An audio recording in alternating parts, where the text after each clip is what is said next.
Wait lang. Ako lang to, okay? Ako lang to. Ginagawa mo. So, welcome back to my channel. Taas natin yung brightness. So, welcome back to my channel. And kakatapos ko lang gawin yung makeup na to at nag-iinarte na naman ako sa video. So, today, gagawa tayo at ipapakita ko sa inyo kung paano ko gawin ng aking DIY or do-it-yourself na fake nails kasi sobrang mahal nito, 'di ba, magpagawa sa salon. Actually, hindi ko pa siya natatry na magpagawa ako ng fake nails sa salon kasi hindi naman ako usually mahilig talaga. Kino-consider ko lang po ang mga fake nails, ang mga long nails kapag sa mga event kasi mas formal siya tignan or mas elegante ka tignan sa or bumabagay siya sa forma mo. So, yun yung reason ko and yun lang yung kino-consider ko. Pero kung everyday life for everyday routine, hindi ko talaga kaya mag-fake nails, hindi ko kaya mag-long nails, I mean.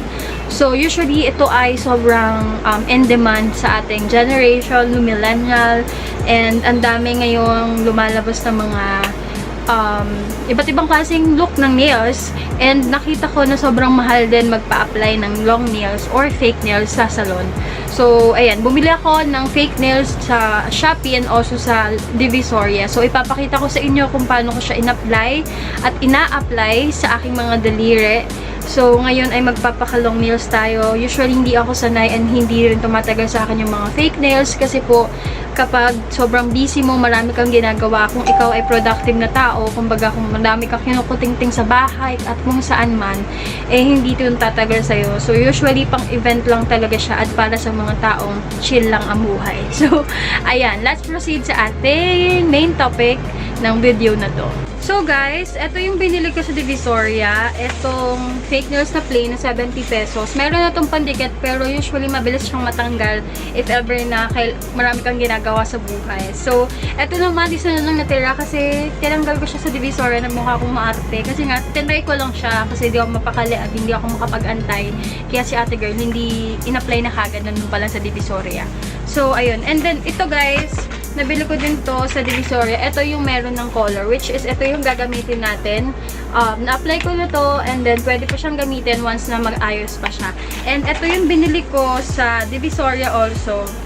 Ito, 20 pesos lang na pandikit. But, usually guys, yung ginagamit ko dati is believe me or not, ang ginagamit guys yung parang mighty band na tigda 10 pesos. Yes, ginagamit ko siya sa kuko ko and hindi ko siya in-advise na gamitin nyo, pero ako lang yun. Yun, okay naman, natatanggal naman siya once na gusto mong tanggalin.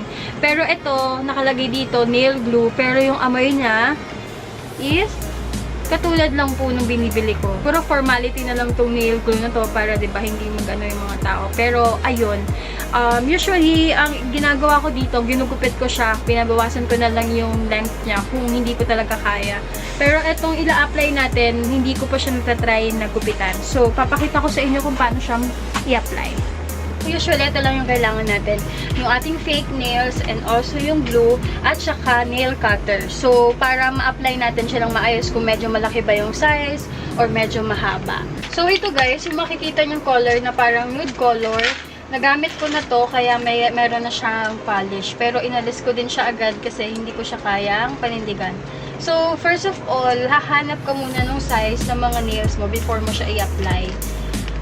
So, ito talaga siya. Plain lang talaga siya. And then, ito yung nalagyan ko na ng color. So, ipapakita ko lang guys kung paano ako mag-apply ng aking fake nails. So, as you can see, ito yung ating kamay. Siyempre, dapat malinis po yan. And also, na nail polish or nalinis na natin yung mga kuko natin. So, usually, hanapin mo lang yung pinaka-perfect match. So, dapat 10 to.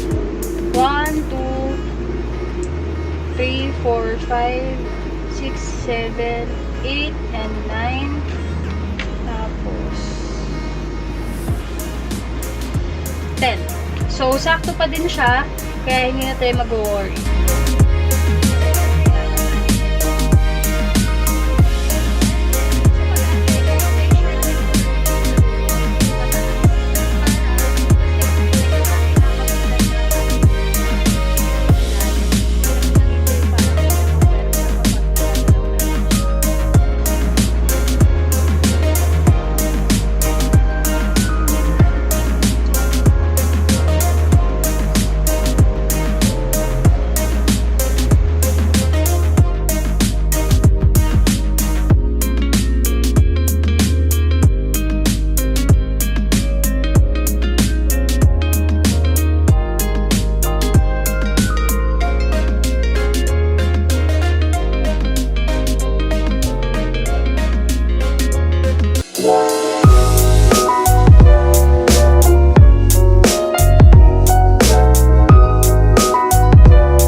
guys, tapos ko nang gawin ng ating fake nails. So, eto na po silang lahat. So, ayan. Eto ay may sira na. So, ayan yung itsura ng ating fake nails. So, may iba't ibang klaseng fake nails. So, ito, yung parang size nung kay Kylie Jenner or yung usually na type ng length na ginagamit niya and shape. Kasi merong makapal, merong matulis sa dulo, merong ganito, yung may pat-curve, hindi masyadong matulis. So, ito siya. And sobrang, ang ganda niya sa kamay talaga. Parang pambabae na yung kamay ko. Usually kasi yung daliri ko, sobrang mabilis masira yung kuko. And hindi siya yung usually na pambabaeng kamay. So, kapag nag-fake nails ako or long nails, ganyan yung nagiging itsura niya. Parang mas babaeng-babae yung itsura natin. Pero, yung advantage nito guys, nakakadagdag siya sa fashion mo, sa pagiging babae mo, nakakaganda siya, and also nakakadagdag siya ng confidence.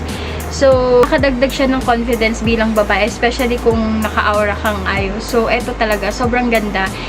And also, the nail glue pala, hindi siya mainit. Yun yung napansin ko compared doon sa mga mighty band na tinatry ko. Mainit siya sa kuko. So, yun. And, mabilis din naman siya matanggal, guys. Even na naka-nail glue siya na usually na hindi natin nakasanayan. So, ayan siya. And, yung disadvantage lang naman ng long nails kapag active ka sa kung saan eh. Kasi mabilis siya masira and hindi ko makakakilos. Katulad nito, I don't know kung paano ko mapapatay yung camera ko kasi hindi lumalapat dito sa pinaka-aking daliri. At hindi rin naman kaya nito. So, usually ganun. And also, kapag mag-iipit ako, magta-type ako, magsi-cellphone ako, I cannot use my phone well. Pero sanayan lang siya. Pero in a normal basis, or yung kung ikaw talaga ay productive na babae, hindi mo talaga siya kayang i-handle. Pero kung kailangan mo, kung gusto mo naman ng event lang, or minsan gusto mo rin mag-inarte, katulad ko, pwedeng-pwede siya, and super affordable naman din siya. Kung kaya nyo bumili na guys lang sa inyo, mas okay kasi pwede nyo siyang gamitin ulit, and at the same time, pwede nyo ilagay yung kahit na anong color yung ilalagay nyo. Kasi para sa akin, mas makakatipid kayo kung kayo na lang mismo yung bibilin nito. So, yung mga isang set, sobrang mura. Less than 100 pesos. Yung maramihan, guys, ayun pala ay in-order ko sa Shopee. Alam ko, ano yun, 150 yata, or 100, mga ganun, 150 yata siya. Kasi hinati-hati pa namin yun, 100 pieces yun, guys. Then, pinaghatian namin 3 magkakapatid. Kasi dapat gagamitin lang namin yun nung graduation. Pero hindi na nagamit. So, ayan siya. And, yun, plain color dapat yung piliin nyo para mapili nyo yung kulay na gusto nyo. So, that's all. Ayan na yung ating, DIY na ating fake nails. Super cute. And, mas maganda lagyan nyo siya ng, nung pulang gamot para mas mukha siyang bago at tunay na kuko. So, ayun. So, ayan na yun, guys. Ito na yung ating fake nails. If you have any questions, just comment down below. And thank you for watching this video. And God bless you all.